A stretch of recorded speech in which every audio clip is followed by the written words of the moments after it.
Hi, I'm Crystal, and today I want to talk about making custom envelopes.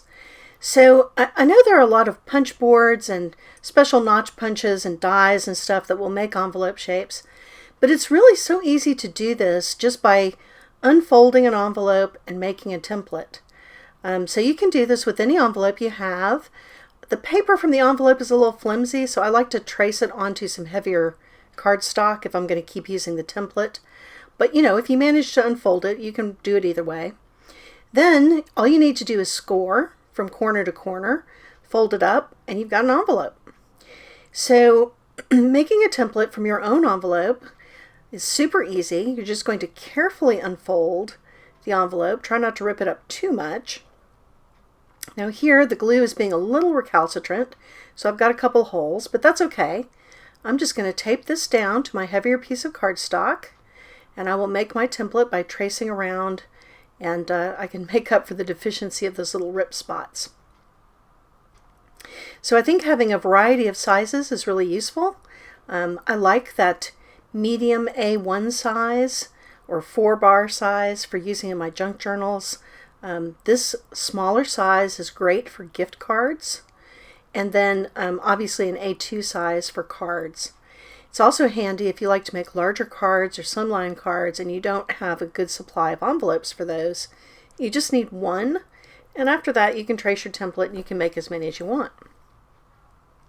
So after carefully tracing around my little envelope here, I have my perfect template. I can make as many as I wish with whatever kind of paper I choose. And so the paper that you use can be almost anything. For my samples today, I've got a little bit of color cardstock. I have some pattern paper. I've got some mixed media paper, which is great if you want to do a little bit of watercoloring.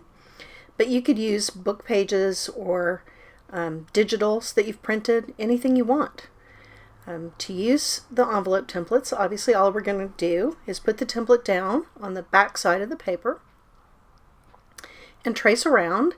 I'm using the Sharpie so you can see what I'm doing, but obviously you probably would want to use something a little bit more subtle when you're making an envelope that you're going to use.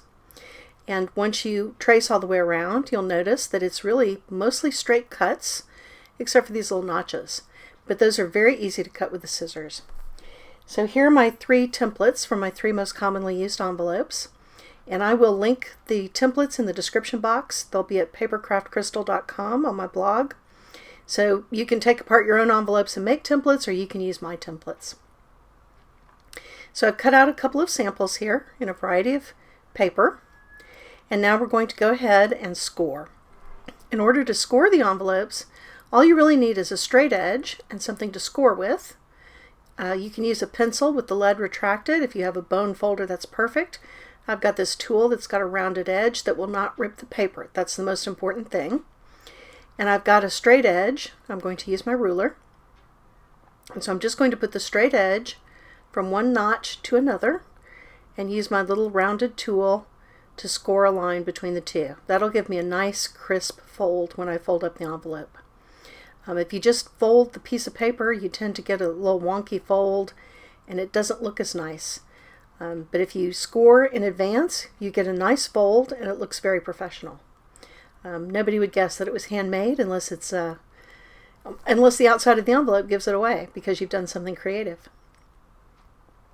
So the announcement style has flaps on the side, and so here we're just going to score the flap on each side, and then we're going to score the top flap and bottom flap just from notch to notch. And the concept is the same for each shape of envelope. And so now let's do the tiny one, which we'll use as our sample. Just scoring from side to side using my straight edge and my rounded tool. Very, very easy. And you don't have to have a scoreboard that's any particular size to do it this way. So now I'm going to fold on my score lines. Well, there I didn't score enough. I'm going to take that to the edge of the table. But fold all my score lines. And then all we need to do is glue the flaps together to make the envelope shape. And there's no particular rule when it comes to the baronial style where you've got the flaps. They can be inside or outside, whichever you prefer, whichever works with your pattern. But on the announcement style, I would say that there's definitely a right way and a wrong way. You want the flaps to be on the inside. You'll see how that looks like an envelope, whereas the other way it looked kind of funny. But once you've got everything scored and folded up, you just apply a little bit of glue to your flaps, to your edges, and fold it up, and that's really all there is to it. Now obviously when you send the envelope, you will have to put a little bit of glue on the flap. There is actually a product called Lick It and Stick It, which is re-moistenable glue if you want to give away an envelope and you want your recipient to be able to lick and stick the flap. If you have a problem with gluing the envelope shut during this step, you can stick a little piece of wax paper in the envelope. That'll keep you from accidentally gluing it shut.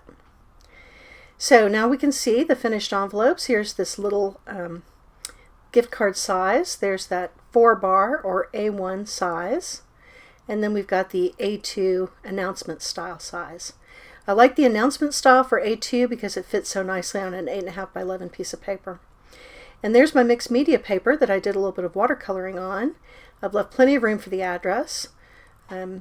Obviously, the solid color cardstock, you've got a space to put in a pattern lining if you want. When you use pattern paper on the outside, you do need some kind of label in order to stick that in the mail. But it's perfect if you're going to hand the card to your recipient rather than send it in the U.S. mail. So I think this just gives you a lot of scope for creativity, and I really think that sticking a gift card in this tiny envelope and then putting it inside a matching card envelope would be really cute. I think I'm going to do that. So you can also make these out of just about any material. Here's another sample that I did with, this is a magazine page with some acrylic paint. And I did the lining with some brown packing paper. So really, let your imagination go wild. It's a lot of fun. I think it brings an extra creative aspect to card making and to junk journaling. So I hope it will inspire you to use some templates and make a few card envelopes for whatever purpose you use envelopes. And I really thank you for joining me today.